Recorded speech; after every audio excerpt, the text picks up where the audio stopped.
अस्सलाम वालेकुम नाज़रीन, मैं हूं ज़मीर हैदर और आप देख रहे हैं प्रोग्राम पब्लिक पल्स। नाज़रीन, आज पेशावर में इंतहाई अफसोसनाक वाक़या, पुलिस लाइंस के अंदर जो कि रेड जोन डिक्लेयर किया गया हुआ था, उसके अंदर मस्जिद में धमाका। और अब जो इतलात आ रही हैं जो शहीद हुए हैं इस धमाके में, उनकी अब तादाद 44 हो गई है और 150 से जायद जो हैं वो ज़ख्मी हैं। चंद एक की हालत ज़्यादा तशवीशनाक भी बताई जा रही है। वज़ीर आज़म मियाँ शहबाज शरीफ साहब हमराह army chief general Asim Munir साहब पहुँचे, वहाँ पे हस्पताल में गए और वहाँ पे उन्होंने अयादत भी की, जो कि ज़ख्मी लोग हैं उनकी अयादत की। और उसके बाद एक हंगामी इजलास भी हुआ। और इससे पहले वज़ीर आज़म शहबाज शरीफ साहब फ़ोन पर IG पेशावर IGKP को फ़ोन करके पूछ चुके थे कि ये लैप्स कैसे मुमकिन हुआ, क्योंकि एक ही कहा जाता है कि एक ही एंट्रेंस थी पुलिस लाइंस में दाखिल होने की, और ये दहशतगर्द किस तरह दाखिल हुआ और ये वाक़या किस तरह पेश आया, इसकी तहकीकात होनी चाहिए। और उसके बाद हमने सुना कि तहरीक तालिबान पाकिस्तान ने इस वाक़े की ज़िम्मेदारी भी कबूल कर ली। खुदा ना खास्ता हम कुछ दिनों से देख रहे थे कि कहा यह जा रहा था कि नेशनल एक्शन प्लान के ऊपर जो है वो काम करने की ज़रूरत है, क्योंकि आए दिन हमारे अफवाज पाकिस्तान के इंटेलिजेंस बेस्ड ऑपरेशंस हो रहे हैं और इससे लग रहा है कि दहशतगर्द जो हैं वो अपना सर दोबारा उठाने की कोशिश कर रहे हैं। जब बहुत सारे जो फेजेस गुजरे और उसके बाद फिर ये कहा गया कि अब जो है हम काफ़ी हद तक दहशतगर्दी पर काबू पा चुके हुए हैं, लेकिन उसके बाद इतलात ये आना शुरू हुई कि जब उनके खिलाफ, दहशतगर्दों के खिलाफ सख्त इकदाम उठा लिए गए तो वो अपने सेफ हेवन्स, जहाँ पे वो जो कबायली इलाकों में या दूर दराज इलाकों से निकल कर जो हमारे अर्बन सेंटर्स हैं उनमें कैमोफ्लॉज होकर रहना शुरू हो गए थे। और फिर इसके ऊपर भी एक ऑपरेशन शुरू किया गया था।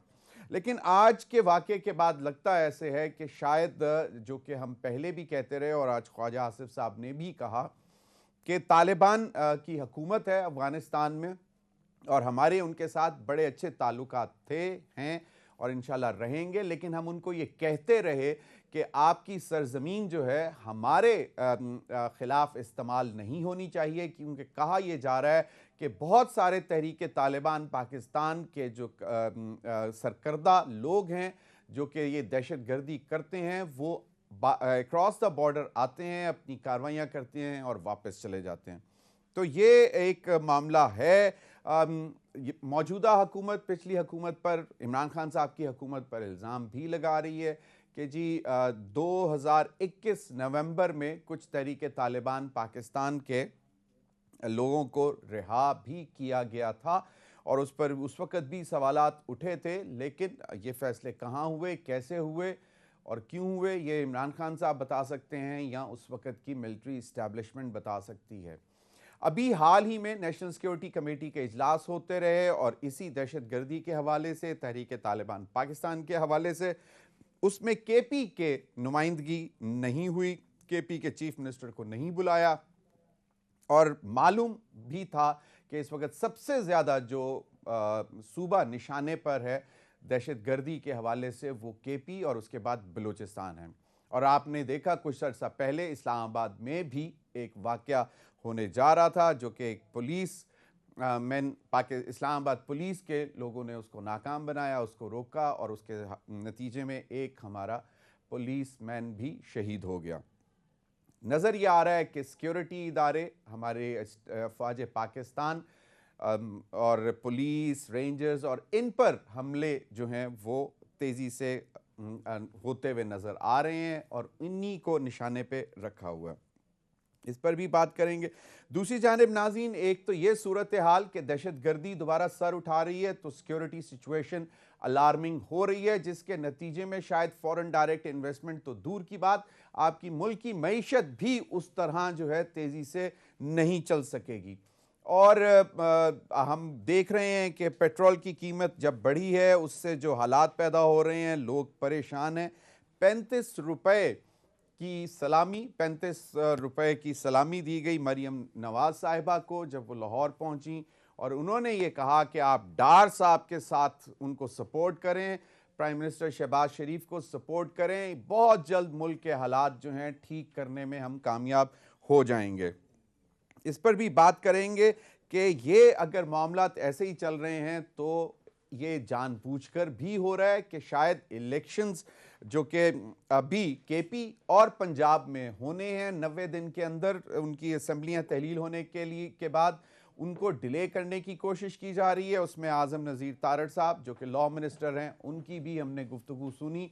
उन्होंने कहा कि कुछ ना कुछ हालात खुदा ना खास्ता कभी कभार ऐसे हो जाते हैं कि इंतखाबात डिले करना पड़ते हैं। उन्होंने बेनज़ीर भुट्टो शहीद साहिबा का हवाला दिया कि जब तब इलेक्शन अनाउंस हो चुका हुआ था लेकिन फिर ताख़ीर की गई और इलेक्शन को डिले किया गया। इसका भी जायज़ा लेंगे। दूसरी जानिब इमरान खान साहब ने जो इल्ज़ाम लगाया था उस पर आसिफ अली जरदारी साहब ने इमरान खान साहब पर 10 अरब रुपए का हर्जाना का नोटिस, कानूनी नोटिस जारी कर दिया है।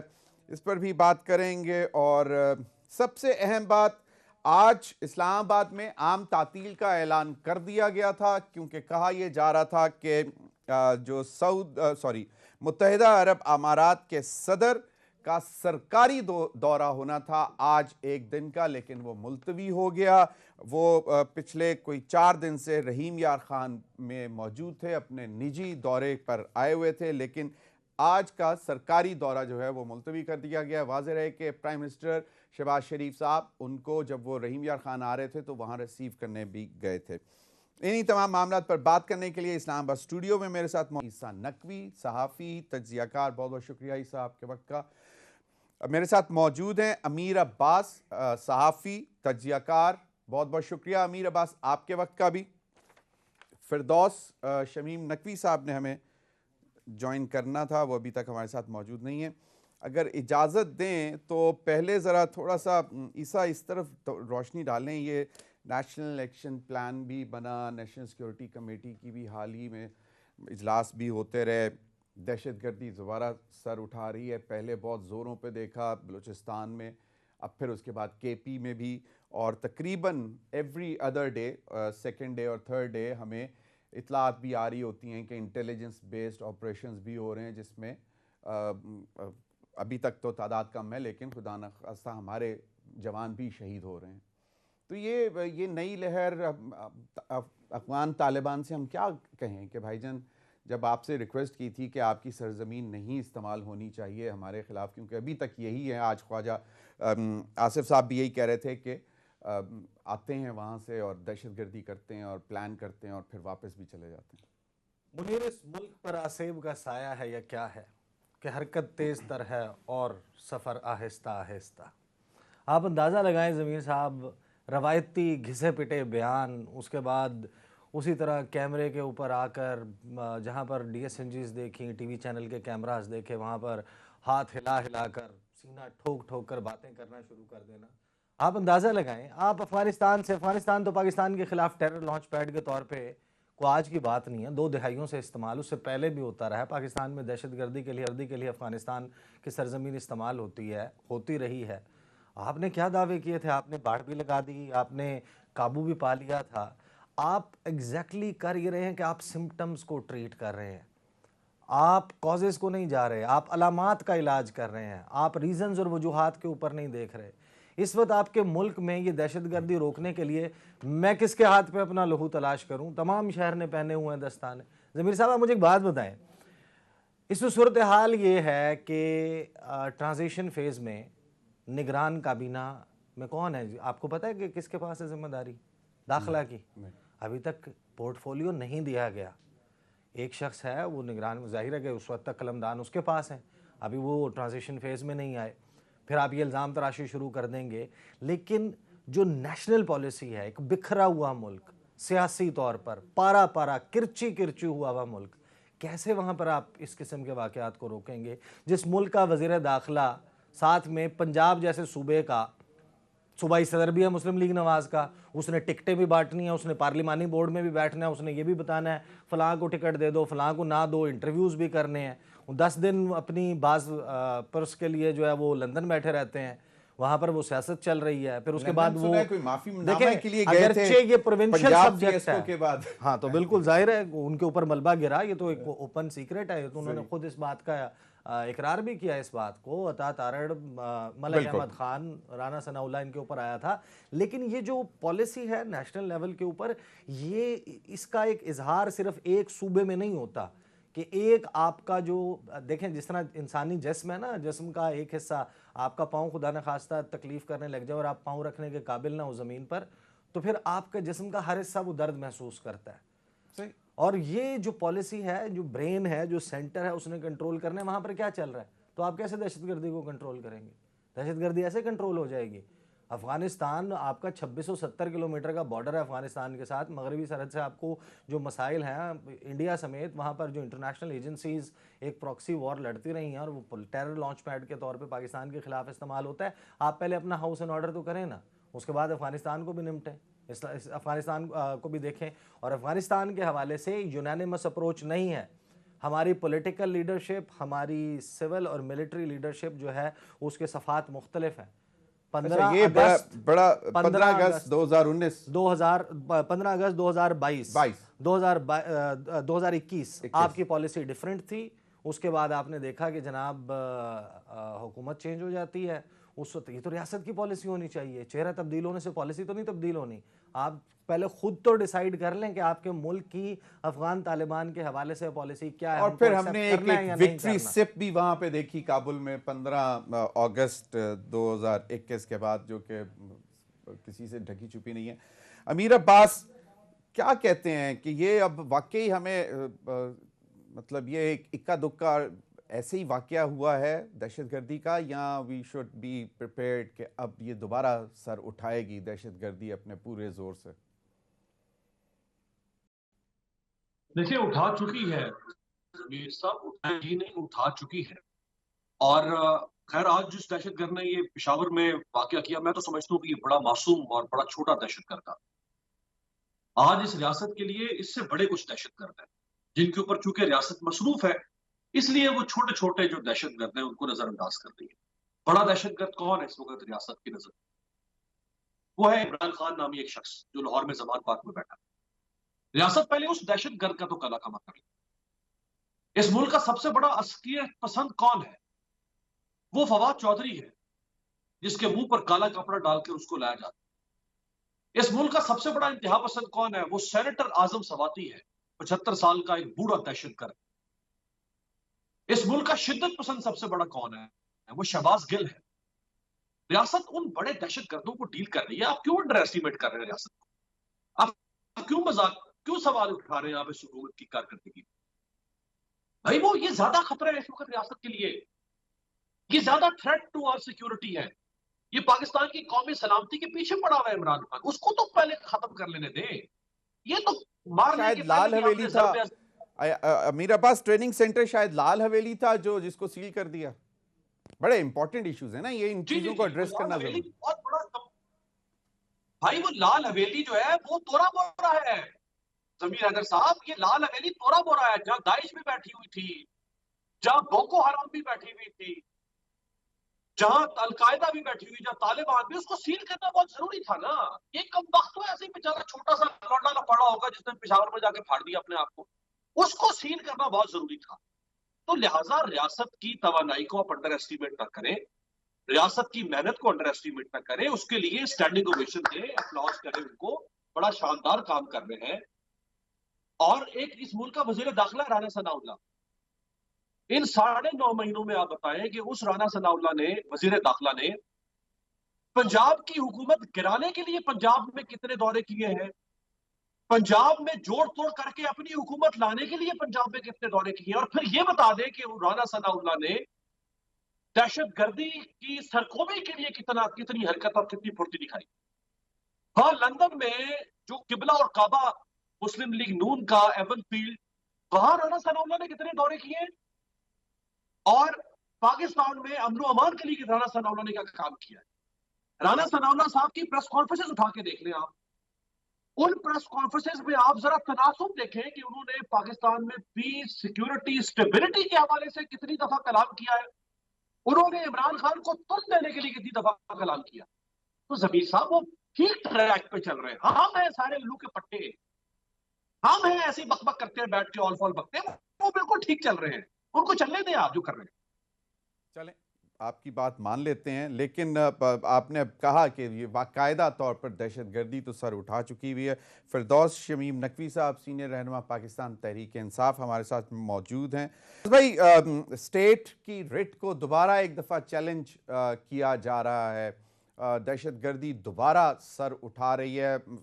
अमीर अब्बास का ख्याल है कि सर उठा चुकी है, लेकिन अभी भी इंटेलिजेंस बेस्ड ऑपरेशंस भी हो रहे हैं। फिर ख्वाजा आसिफ साहब का स्टेटमेंट भी आ गई है कि जो सरजमीन है अफ़गानिस्तान की वो हमारे ख़िलाफ़ अभी भी इस्तेमाल हो रही है। आपको क्या कहते हैं कि तवज्जो किसी और तरफ है और इसका एडवांटेज उठाया जा रहा है? और पिछले दिनों जो स्टेटमेंट्स आ रही थी इंडिया से भी, वो भी यही कह रहे थे कि जी when the iron is hot we should strike. तो अब इंडियन मीडिया जो है हमारा ज़्यादा मजाक उड़ा रहा है बनिस्बत मईशत के हवाले से और ये दहशतगर्दी के हवाले से।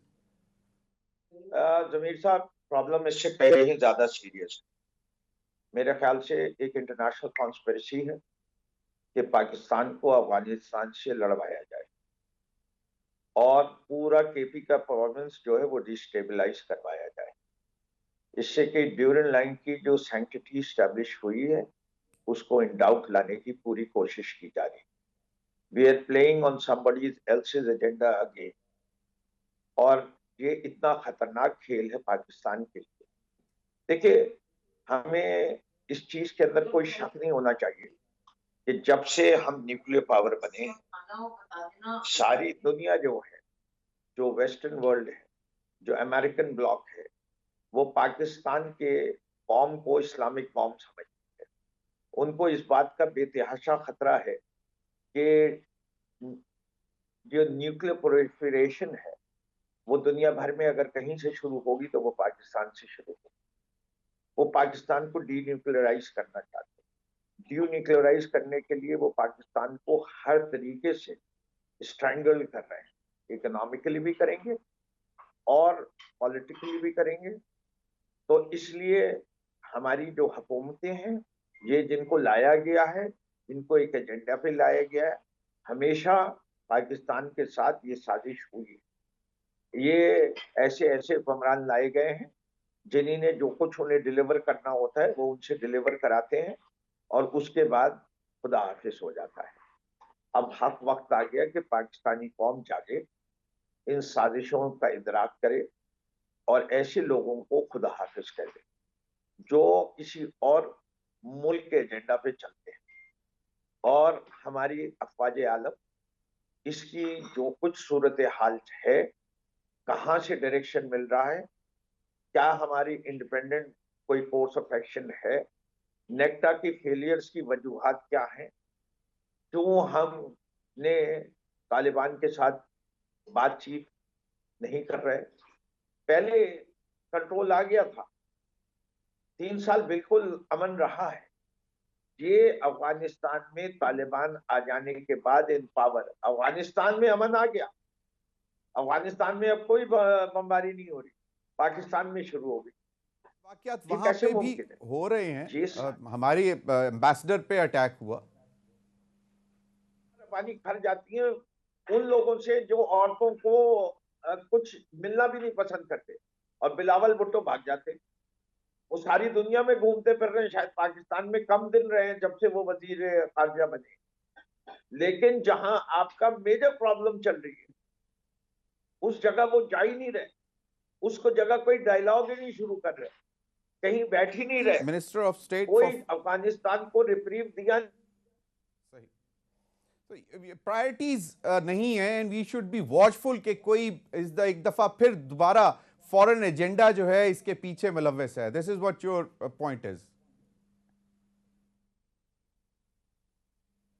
बिल्कुल, चलें अभी इस पर मजीद भी बात करेंगे, लेकिन ब्रेक पे जाएंगे। ब्रेक के बाद जो आम इंतखाबात होने थे केपी और पंजाब में 90 दिन बाद, उसकी सूरत हाल का भी जायज़ा लेंगे और फिर जो लॉ मिनिस्टर आज़म नज़ीर तारड़ साहब की स्टेटमेंट है वो भी आपको सुनवाएंगे कि क्या होने क्या जा रहा है। और पीटीआई की वैसे दरख्वास्त जो है इस हवाले से आज मंजूर हो गई है सुनवाई के लिए। इस पर भी बात करेंगे ब्रेक के बाद। वेलकम बैक नाज़रीन। आज़म नज़ीर तारड़ साहब से सवाल किया गया कि आम इंतखाबात केपी और पंजाब में कब होंगे, क्या इसमें ताख़ीर हो सकती है, डिले हो सकते हैं। क्या कहा उन्होंने, ये सुन लीजिए। और आइन में गुंजाइश है इस तरह की। गवर्नर केपी क्या फरमाते हैं जब उनसे पूछा गया कि जनाब इलेक्शंस कब करवा रहे हैं, सुनिए क्या कहते हैं। जी, ईसा ख्वाहिश बहुत अच्छी है कि उनको कहते हैं कि मैं तो सिर्फ एक चीज़ चाहता हूं, लेकिन मेरे इख्तियार में नहीं है कहूं कि इलेक्शन हो या ना हो।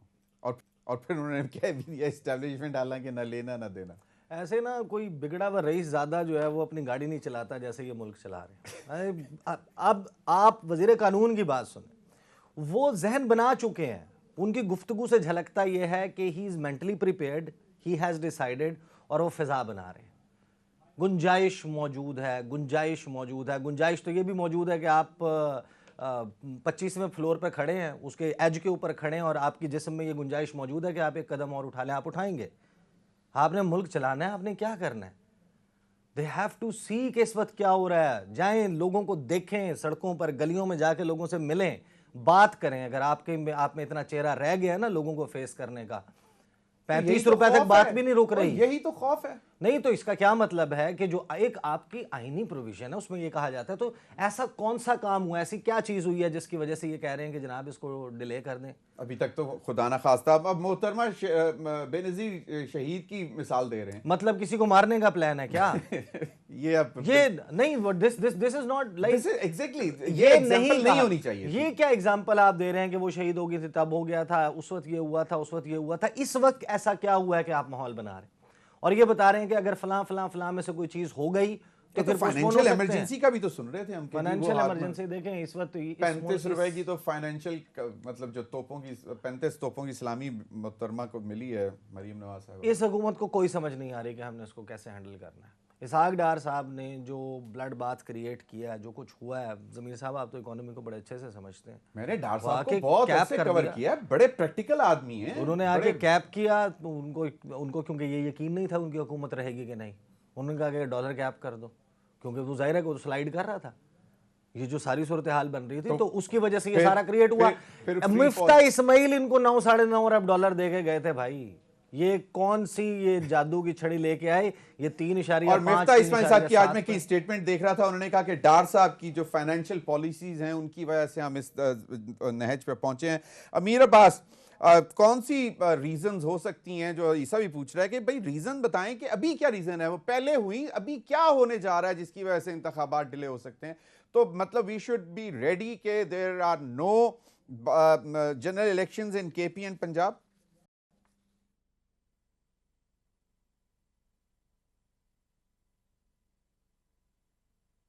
नहीं आ रही, म्यूट तो नहीं किया हुआ आपने अमीर अब्बास? जी आवाज आ रही है? जी अब आ रही। जी मैं कह रहा हूं कि दाग दहलवी का एक शेर है कि उज्र उनकी जुबान से निकला, तीर गोया कमान से निकला। ये जो उज्र पेश कर रहे हैं ना, ये तीर निकाल दिए इन्होंने कमान से। जमीर साहब, इनका जो माफियूज जमीर है, इनका जो बातिन है, जो इनके अंदर जो पक रहा था वो बाहर आ गया है कि हम बेसिकली वारदात करना चाहते हैं, इलेक्शन मुलतवी करवाना चाहते हैं। भाई आप सैलाब की बात कर रहे हैं, सैलाब तो बहुत मामूली चीज है। 8 साल ईरान इराक जंग हुई है, 8 साल, एक इलेक्शन मुलतवी नहीं हुआ 8 साल। 43 साल हो गए इनकलाब ईरान को, 43 साल में एक इलेक्शन, 43 इंतखाबात हुए हैं वहां पे, लोकल गवर्नमेंट, जिमनी, आम इंतखाबात, फलाने ढंकाने में लाके एक इलेक्शन मुलतवी नहीं हुआ। जंग ज़दा मुल्क, इराक के साथ जंग 8 साल की, सैंक्शन ज़दा मुल्क 30 साल से सैंक्शंस, एक इलेक्शन मुलतवी नहीं हुआ। अमेरिका, जंग अजीम के अंदर इलेक्शन हुए। और किसको स्टूपिड बना रहे हो बैठ, किसको ये कानून की जाली मुशुगाफियां सुना रहे हो कि 88 में भी ये हुआ था, फलाने में भी ये हुआ था, हमें नहीं पता कि तुम क्या करना चाहते हो। तो अमीर मतलब आप पहले ये खुल के सामने आ गई। ये पंजाब के अंदर जो अभी मोहसिन नकवी को लगाया जाना, फिर मोहसिन नकवी की काबीना नौ रतन सामने आना, इसके बाद कोई कसर बाकी है? ये तो तकल्लुफ किया है वजीर कानून ने, इजहार करके, गोया तीर कमान से निकला, इजहार करके तकल्लुफ कर दिया। सबको नजर आ रहा था। जिसकी आंखों में, किसी की आंखों में अगर आप टेले निकाल के उसमें जमीर साहब बटन लगा देना या बंटे, उसको भी नजर आ रहा है कि इलेक्शन के साथ क्या होने जा रहा है। ये नहीं होने देंगे। इलेक्शन चुराने की और इलेक्शन मुलतवी करने की पूरा एक प्लॉट है। जिस पर काम ये एक इलेक्शन गेट बनने जा रहा है, याद है, इलेक्शन गेट। सही। मैं ये इतना बड़ा चाहूंगा फरदौस शमीम नकवी साहब की तरफ। फरदौस शमीम नकवी साहब, इनको कोई खौफ नहीं है कि आर्टिकल 6 लग सकता है, अदालत में मामला जाएगा तो फिर वहीं पे दोबारा एक दफ़ा फिर हमें डॉक्ट्रिन ऑफ नेसेसिटी सुनने को मिलेगी? सिर्फ उसको नहीं होगा जिसको पता होगा कि अदलिया और वो जो हैं, अदलिया उनके मातहत है या अदलिया इस मुल्क की आजाद नहीं। अगर हमारे मुल्क की अदलिया आजाद है तो आईन में, जैसे अमीर अब्बास कह रहे थे, कोई गुंजाइश ही नहीं है कि इलेक्शन की डेट की पोस्टपोनमेंट की कोई अनाउंसमेंट की जा सके। इम्पॉसिबल। मोहम्मद खान जी ने जो कहा, हाजी सैफुल्लाह का सुप्रीम कोर्ट के फैसला जो है वो इसमें दो टोक रखता है। ये इनकी कोशिशें आइन को तब्दील करने की भी हो सकती हैं। ये जो इलेक्शन करवाने जा रहे हैं इसके अंदर ये हर किस्म की धांधली करेंगे बाय इलेक्शंस में, कि किसी न किसी तरीके से उनके पास वो स्ट्रेंथ आ जाए असेंबली के अंदर कि वो पाकिस्तान के आइन के साथ खिलवाड़ कर सके। ये भूल रहे हैं कि अब कौम का सब्र का पैमाना लबरेज होता जा रहा है। वो मार्च के इलेक्शन तो होंगे नहीं। जिस किस्म की महंगाई और जिसमें बगैर प्लान के कि कोई उम्मीद नहीं है कि कब ये सिलसिला खत्म होगा, कैसे खत्म होगा और क्यों के खत्म होगा, कब इस कौम को रिलीफ मिलेगी, किस तरीके से रिलीफ मिलेगी, कौन दिलाएगा तो रिलीफ। आप पर ही है ना फरदौस भाई, इल्जामात तो आप पर ही हैं। वो अभी अगले दिन डार साहब कह रहे थे कि 4 साल की जो जख्म है वो 3 महीने में मैं कैसे ठीक करूं, जबकि छोटे छोटे जख्म 3 महीने में नहीं ठीक हुए जो इमरान खान साहब की टांग पे लगे हैं। देखिए, इल्जामात ऐसी वाली बात है कि एक बच्चा है, वो आग में हाथ डाल देता है, लेकिन एक लायक आदमी, तजर्बेकार आदमी, 12 वजीर आजम रहने वाला और वजीर खजाना रहने वाले, इस मुल्क को माजी में भी तबाह करने वाले, उनको ये खबर नहीं थी कि जिस हाल में वो संभाल रहे हैं उनको लेनी नहीं चाहिए और 4 महीने में खुद इमरान खान बोझ में धड़ाम तख्ता हो जाएंगे। ये बोझ पूरा उठाया क्यों?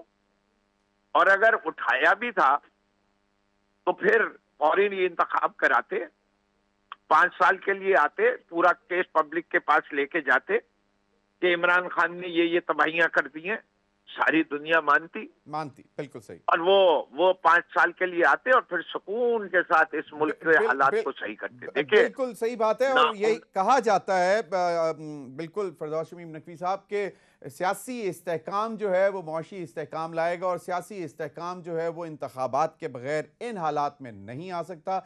मज़ीद भी बात करेंगे, लेकिन ब्रेक तो ईसा नकवी से एक और भी अहम बात करनी है कि मौसम की खराबी एक बड़ी वजह यूएई के सदर का एक रोज़ा सरकारी दौरा इस्लामाबाद का मुलतवी होने का, जबकि इस्लामाबाद में आम तातील भी अनाउंस कर दी गई थी। ब्रेक। नाज़रीन वेलकम बैक। डॉलर 7 रुपये महंगा। यूएई के सदर ने कहा था कि बस प्रोजेक्ट्स हमारे सामने रखें, 9 अरब डॉलर की हम सरमायाकारी करने के लिए तैयार हैं। हमारे वज़ीर आज़म इनको रिसीव करने भी गए जब वो अपने निजी दौरे पर आए। रहीम यार खान 4 दिन वहाँ रहे और आज आम तातील अनाउंस कर दी गई थी वफाकी दारुल हुकूमत में, लेकिन यूएई के सदर नहीं आए। ईसा, मौसम की खराबी शुड आई बी डिसाइड के मतलब कम तसल्ली कर लें कि यही वजह थी? बैड प्लानिंग इसकी वजह थी। अच्छा। You have to understand, visit था ही नहीं। आपने उसको क्रिएट कैसे किया?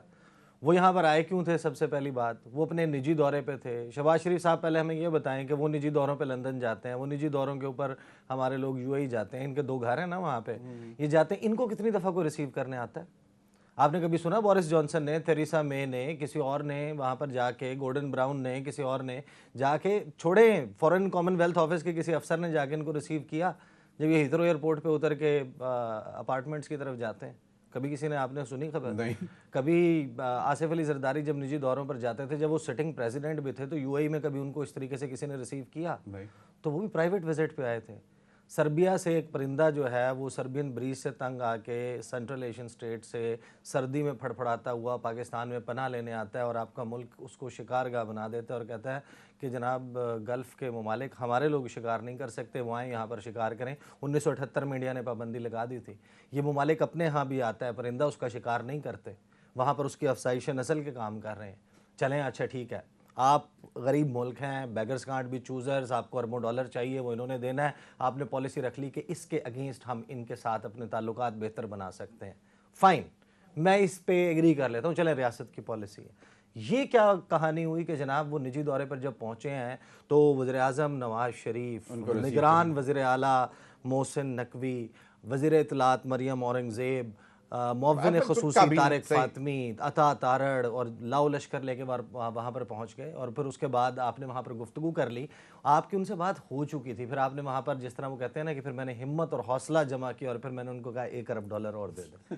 ये उन्होंने कहा था ना, कि बताया था कि ये मैंने किया ये, तो यहाँ पर उन्होंने कहा, अच्छा वो उन्होंने सोचा होगा भी वहाँ पे पता नहीं, उधर मेरे पास आके इतना मांगा था, फिर यहाँ पे आ गया, अब यहाँ पे आके वो तो कहते हैं ना कि मैंने आप समझेंगे मैं मांगने आया हूँ, नहीं मुझे अब कंप्लीट करना है। जल्दी नहीं, इसमें मैं आपको बताऊं ज़मीर साहब, देखें ये एक सफारती तारीख का अनोखा वाक़या होता है कि एक ही मुल्क में एक ही शख्स को वज़ीर आज़म ने, चीफ एग्जीक्यूटिव ने 2 दफ़ा रिसीव किया हो एयरपोर्ट्स पे जाके, कि एक मरतबा आपने रहीम यार खान के एयरपोर्ट पे किया और अब आप प्लान कर रहे थे कि यहाँ पर आप रिसीव करें, ठीक है। माजी में ज़ियाउल हक भी जाते रहे, बेनज़ीर साहबा ने भी किया, नवाज शरीफ ने भी किया। खान साहब के दौर में क्या हुआ था, मोहम्मद बिन ज़ायद आए थे उस वक्त भी, वो जब अपना उन्होंने कंप्लीट कर लिया, उसके बाद जब ही लैंडेड इन इस्लामाबाद, फिर और ये ट्रेंड क्या चला रहे हैं, सब्ज़ पासपोर्ट की इज़्ज़त बहाल होगी। कौन सी सब्ज़ पासपोर्ट की इज़्ज़त बहाल होगी?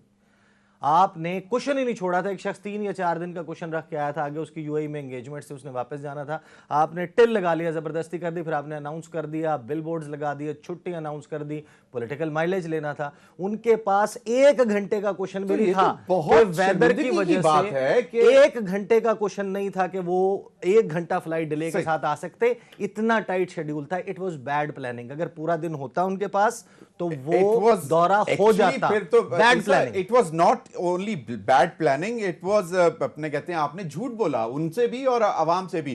अमीर अब्बास, क्विक कमेंट, सॉरी माज़रत से मेरे पास टाइम कम है, क्विक कमेंट।